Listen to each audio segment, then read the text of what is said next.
I noticed the envelope before anyone even said a word. It lay on the coffee table, elegant, cream-coloured, edged with gold foil, catching the light as though it had something important to announce. My family gathered around it, buzzing with excitement, completely unaware of the storm that had just formed in my chest. "Ooh, a wedding invitation!" my cousin Lucy exclaimed, picking it up as if it was something precious. My aunt leaned over her shoulder. "It looks expensive. You don't see this kind of printing every day." And then someone, I can't even remember who, laughed and said, "Love moves on, doesn't it, even when the rest of us are still catching up." Their eyes turned to me, almost instinctively. I felt the shift. I felt the expectation, the curiosity, the subtle pressure. I responded the only way I knew how. I laughed. Too loudly, too brightly, the kind of laughter that covers a wound. "Come on, stop making it dramatic," I joked, reaching out my hand. "Let me see it." They passed it to me with teasing smiles, tapping my arm, nudging my shoulder, expecting me to make a joke or say something witty. But the moment the invitation touched my fingers, something inside me collapsed just a little more. His name was printed in elegant script. His fiancée's name was beside it, perfectly paired like a headline announcing a future I was meant to be part of, but wasn't. My vision blurred for a second. I swallowed hard, keeping my face still, my smile fixed. No one could see the crack spreading quietly through my chest. No one could hear the silent shatter of something I thought had healed. The room faded. The laughter softened. Voices became distant echoes. And suddenly a memory pulled me backward. The first day I met him, the way he smiled shyly, the warmth in his voice, the ease I felt beside him as though we'd known each other long before we ever spoke. The long conversations that stretched into the early hours of the morning. The dreams we pieced together like fragile glass, a home, a family, a life we believed we were building. His hands holding mine. His whispered promises under soft streetlights, the certainty that we were meant to last. "Are you okay?" Lucy's voice cut through the memory. I blinked, forcing myself back into the room. "Of course I'm fine," I said lightly. "Why wouldn't I be?" "Just checking," she said, giving me a warm look.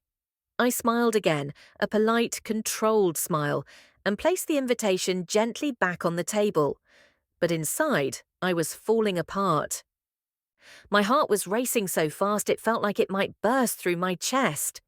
I excused myself with a quick, "I'll be right back," and walked calmly out of the living room.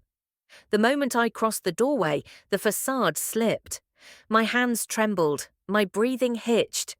The echo of that old heartbreak surged through me with a force I wasn't prepared for. But I still held my face steady, as though someone could see me. As though the mask I'd worn for months couldn't be taken off, even in private. In the quiet of the hallway, I pressed my back against the wall and let the truth wash over me. How do you pretend to be whole when a part of your story still bleeds?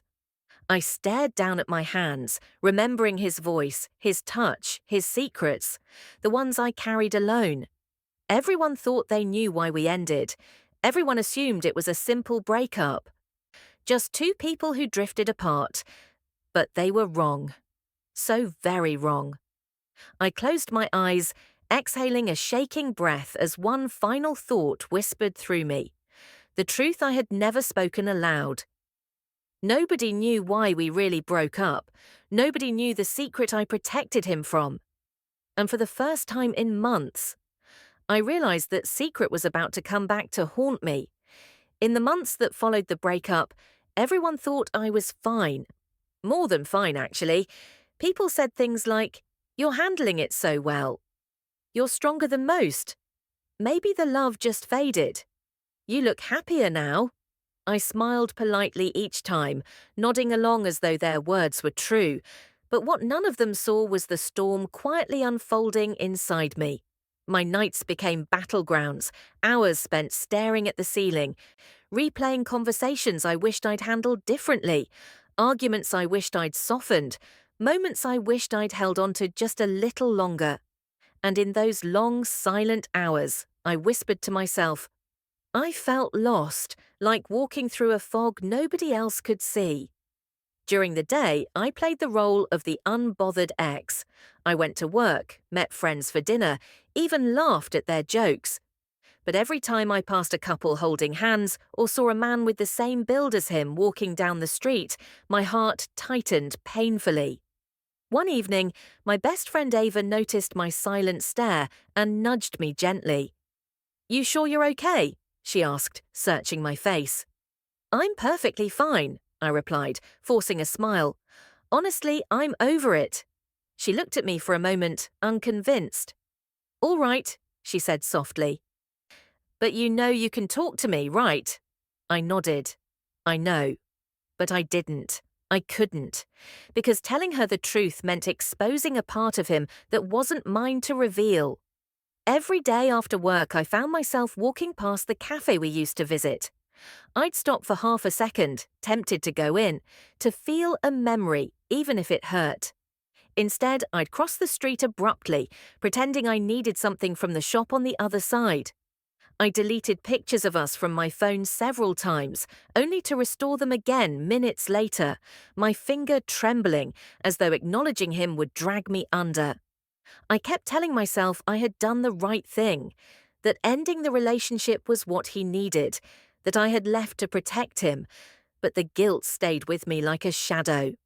One night, as I sat alone in my room, scrolling through old messages, I whispered into the darkness. I kept hoping it was all a mistake, that something would bring him back. Of course, nothing did, because the truth, the real truth, was far heavier than anyone knew. He had been fighting something long before he met me, something that clung to him, drained him, frightened him, something he tried to hide beneath laughter and promises. And when I discovered it, when I realized how deeply it controlled his life, I made a decision I never told a soul. I chose to protect him. I left quietly, without anger, without explanation, without exposing his struggle to anyone, not even the people who loved me enough to deserve the truth. I carried the burden alone. Some nights the weight of it felt unbearable, like holding a secret sharp enough to cut, yet not daring to release it. I watched him drown in something he couldn't escape, and instead of throwing him into the spotlight where judgment would swallow him whole, I stepped away so he could fight in the shadows. I told myself it was the right thing, but doing the right thing doesn't always feel heroic. Sometimes it feels like breaking your own heart to protect someone else's. As weeks blended into months, I found myself withdrawing more and more. I turned down invitations. I avoided conversations about love. And every time someone mentioned his name, my chest tightened so sharply it felt like being punched. Ava noticed the change. One afternoon, she cornered me in the kitchen.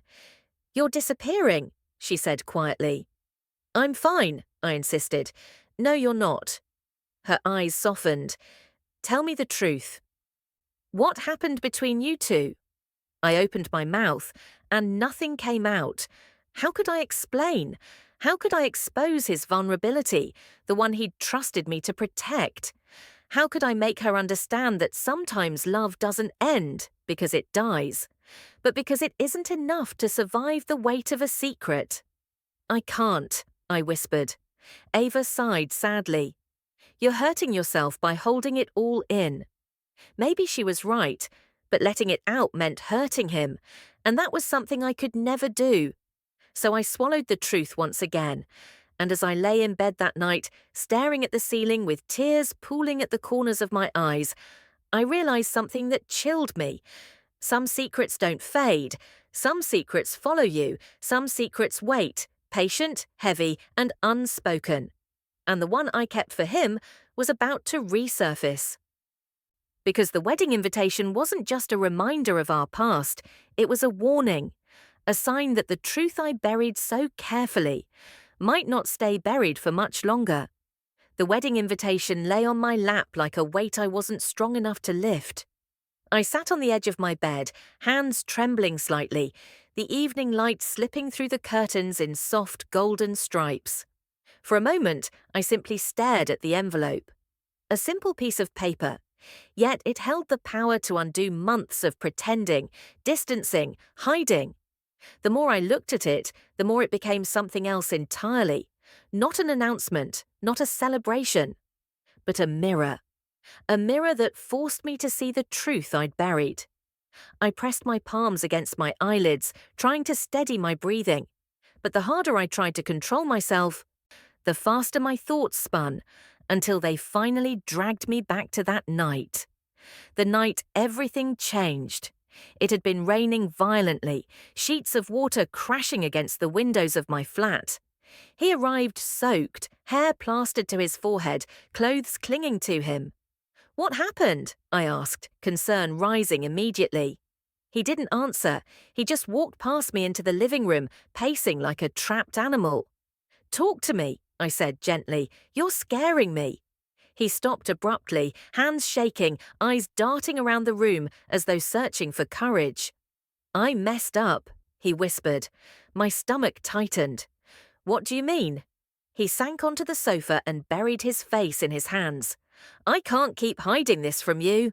"Hiding what?"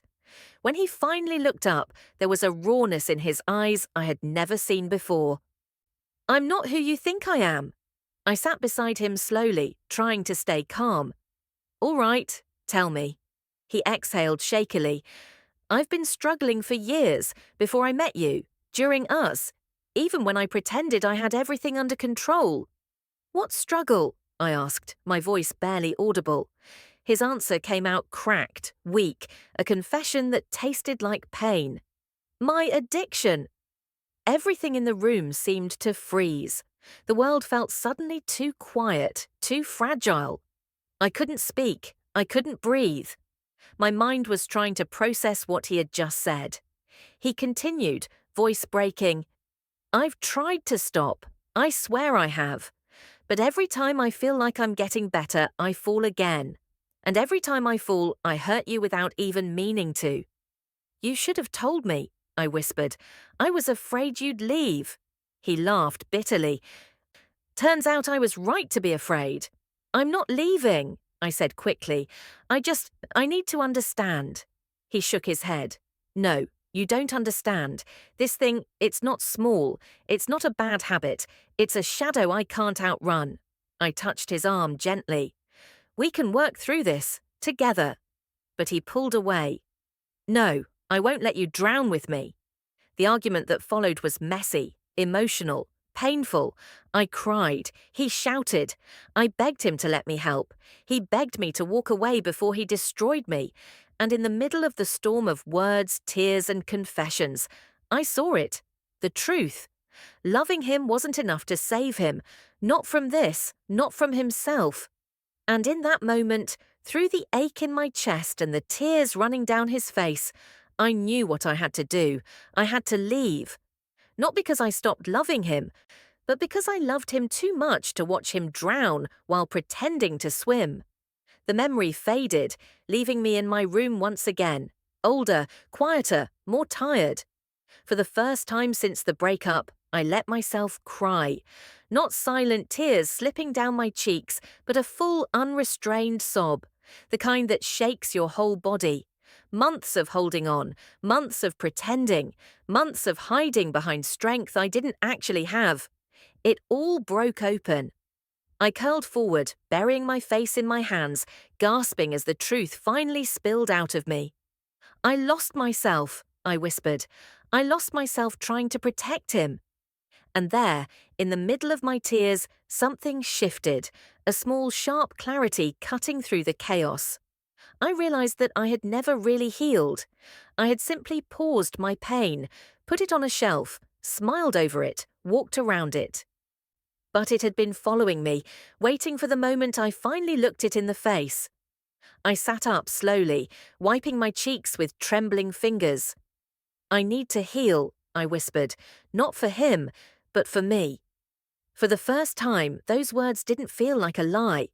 I took a deep breath, long and steady, a breath that felt like the beginning of something new. But the moment I placed the invitation aside, something unexpected slipped out from inside the envelope, something I hadn't noticed before. A handwritten note. My heart stopped. His handwriting, my name, and one chilling sentence.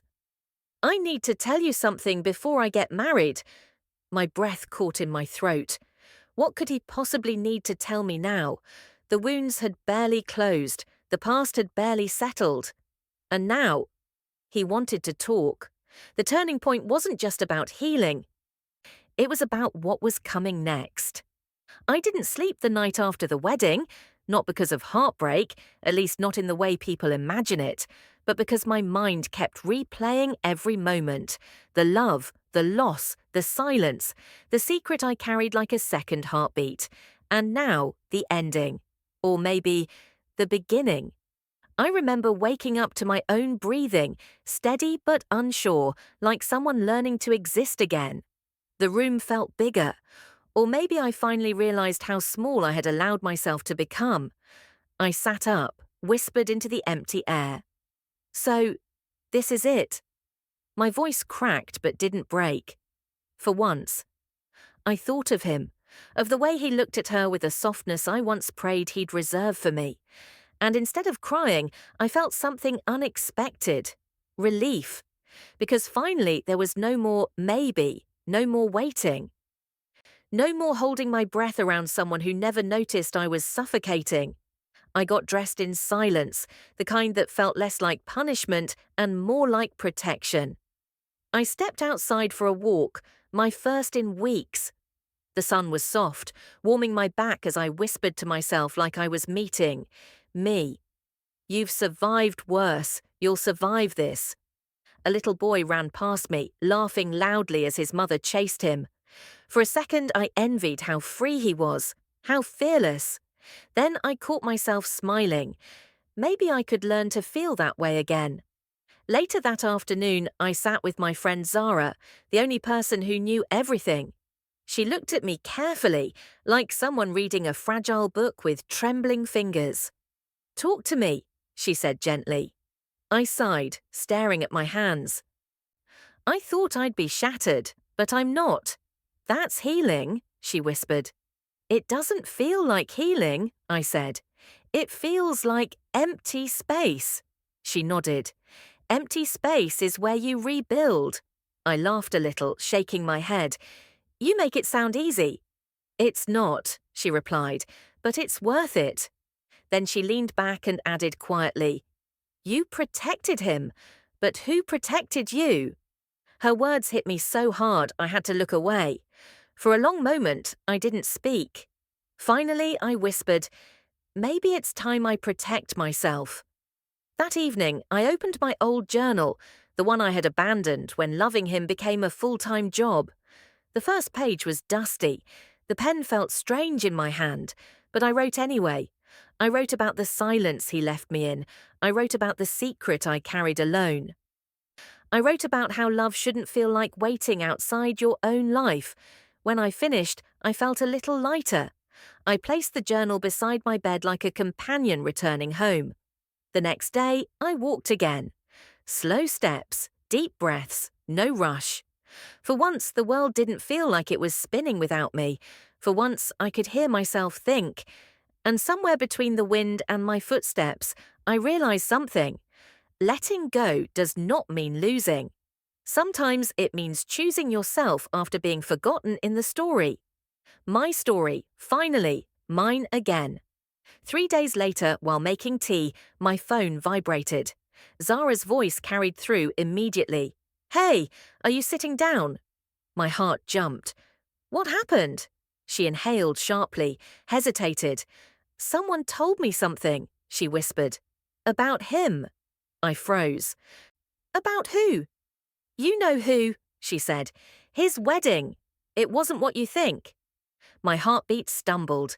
Tea spilled onto the counter.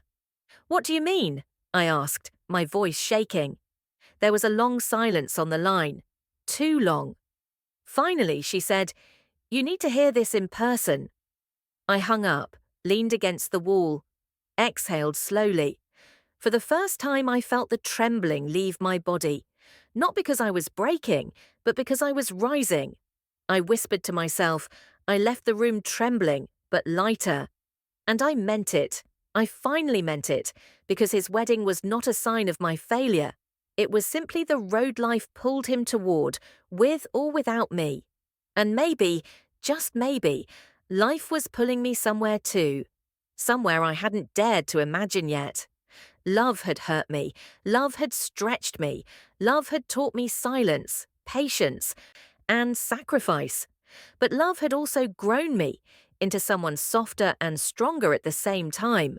Someone who finally knew the heart breaks, so it can open again. As I stepped outside for another walk, my phone buzzed again. A message this time, from a number I knew, a number I thought I'd never see again. Just one sentence. We need to talk. I stared at the screen, breath caught in my throat.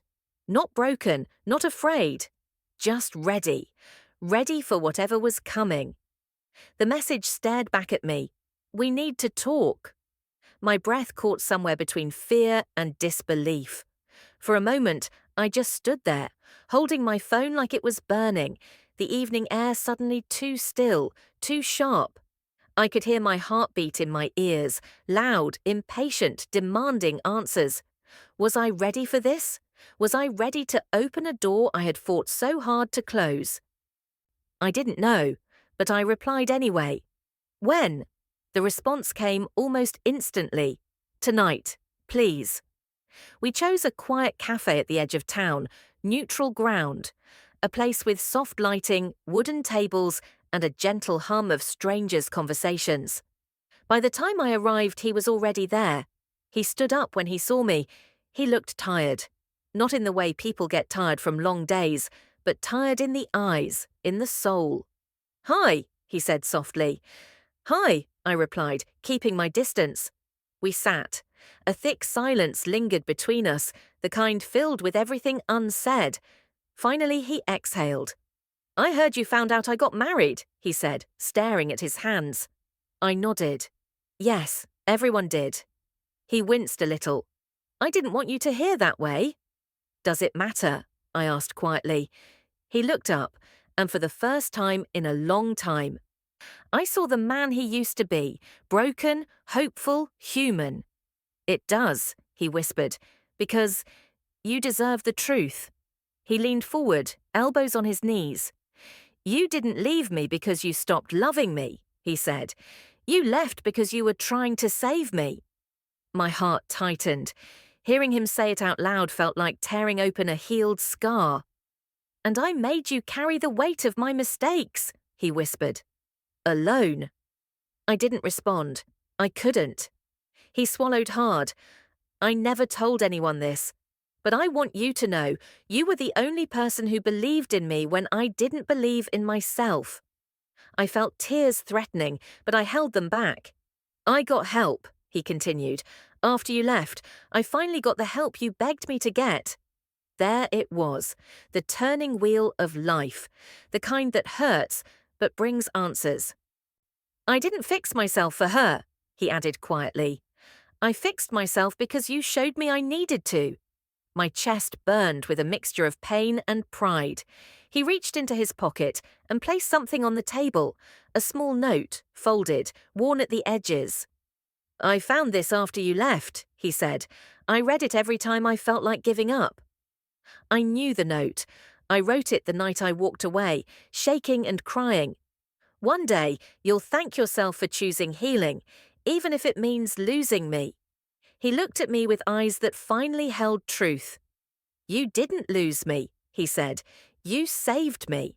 I exhaled, not in relief, not in pain, but in closure. "What about you?" he asked softly. "Are you okay?" I smiled, not the forced one, not the "I'm fine" kind, but a real one. "I will be," I said, and for the first time, I meant it. He nodded, eyes glistening. "I needed you to know the truth," he said.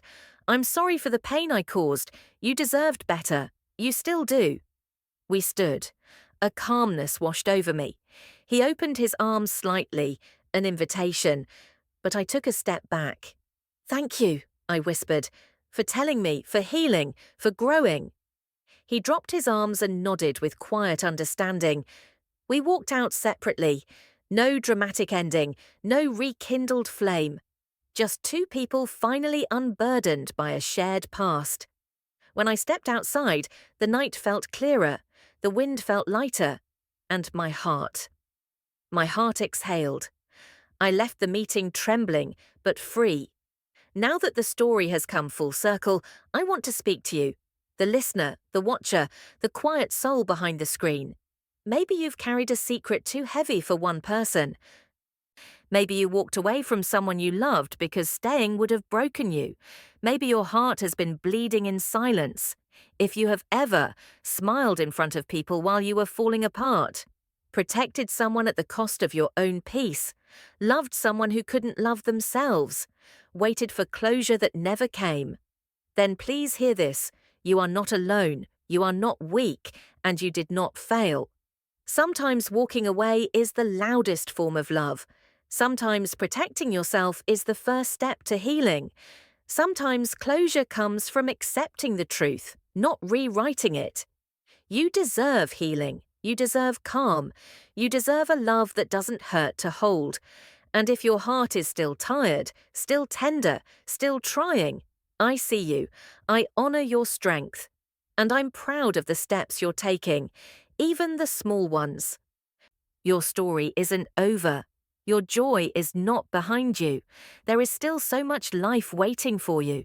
And when your heart finally finds its peace, you will look back and see that every crack, every tear, every goodbye was shaping you into someone braver, softer, stronger. If this story touched something in you, if it comforted you, made you feel seen, or reminded you that healing is possible, please subscribe for more stories, more healing, more lessons, more reminders that you are never walking your journey alone. Until the next story, take care of your heart. It's still beating for a reason.